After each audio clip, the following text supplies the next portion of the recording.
Good morning and welcome back to the Embedded Computing Design podcast booth. I'm Rich Nass with Embedded Computing Design. I'm here with a dual guest this morning. We have Greg Sheridan. You're a vice president with Octavo? Yeah, vice president of strategy and product. Okay, and Eric Welsh, who's the CTO of Octavo. How you guys doing? Doing well. Very good. Good show? Second day, yeah, we made it so far. Very good. Yes. You're looking a little different than the last time that we spoke. Yeah. He shaved, had a birthday and was feeling, beard was getting a little gray for me, so I hear you. Feel old, so wanted to look a little younger. There you go. It works. You don't look a day over. I want to. Okay. So you guys just announced something pretty exciting here at the show. Yes. Yeah. So we've been, we really just announced Hold on. Let me back up.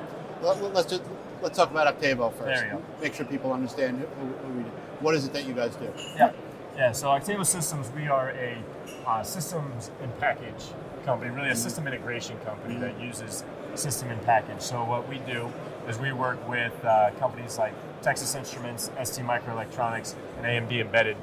We take their processor die, pair that up with DDR memory, power management, passives, all these components that go into making a system, integrate that all into a single device. And we've been doing this for about 10 years now.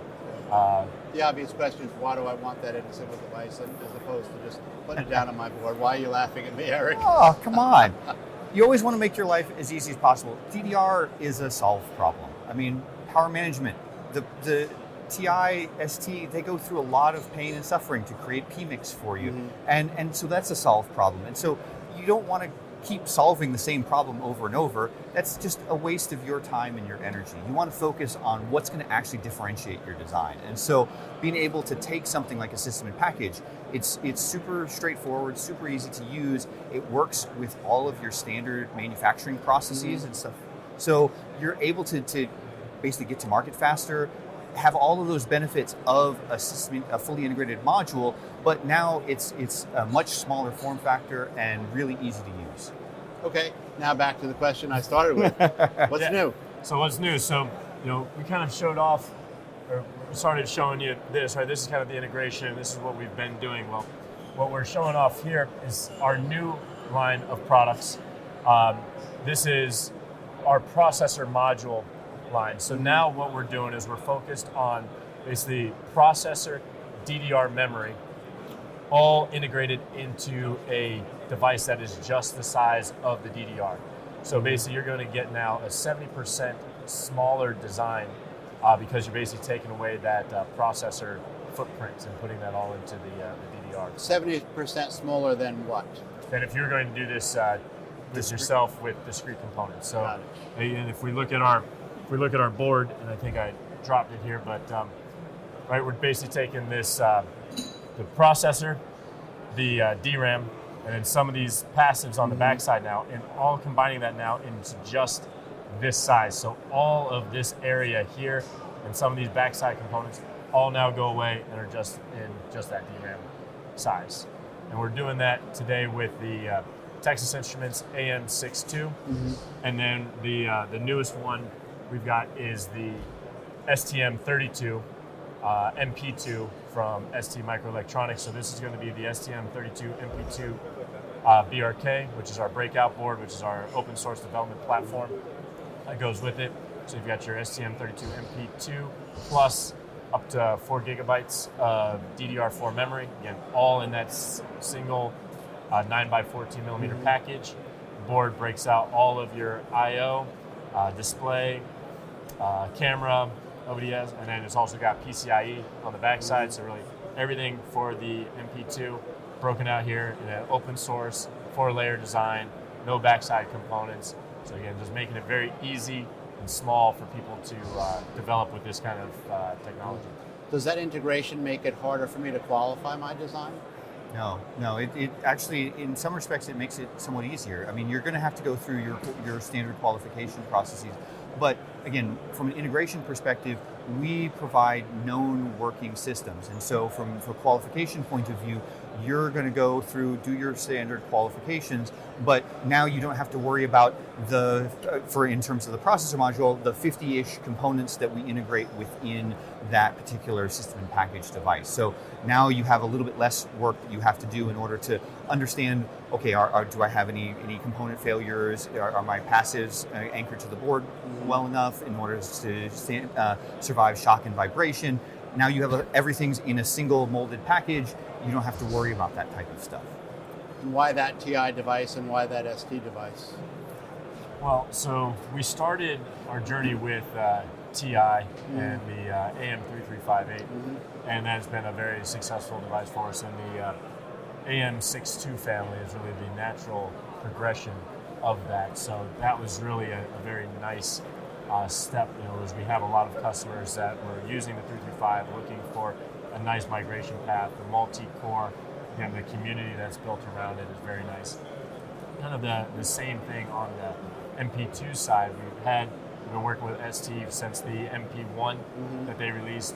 The MP2 was the logical successor again.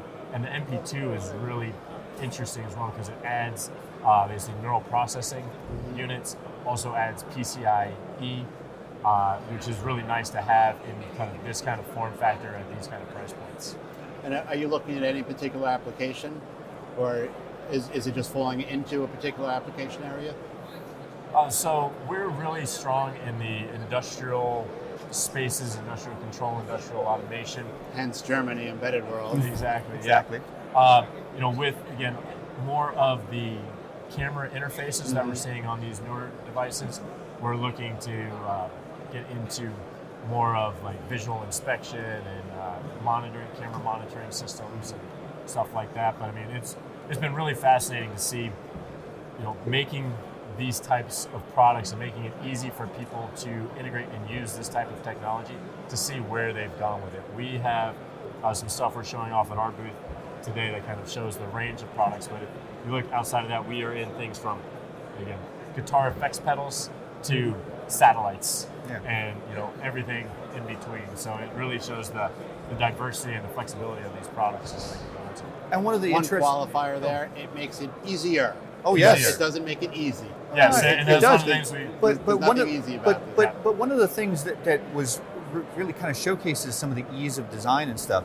The guitar effects pedal that was designed by Chaos Audio, they were students right out of university, and they had very, very little embedded design experience, and they knew guitars, they knew guitar effects. They went and were able to take the system package, put it on their PCB, get their design working, and really it was focusing on the stuff that they knew well, their guitar effects, and so they were able to take that, get to market, and in a short amount of time. And so it really was making it a lot easier for somebody who didn't really have some of that embedded design experience to be able to approach something at a microprocessor level. Because typically when you have to go do DDR and all this other high-speed memories and stuff like that, there's a huge step in complexity that you have to deal with. And no pun intended. No, exactly.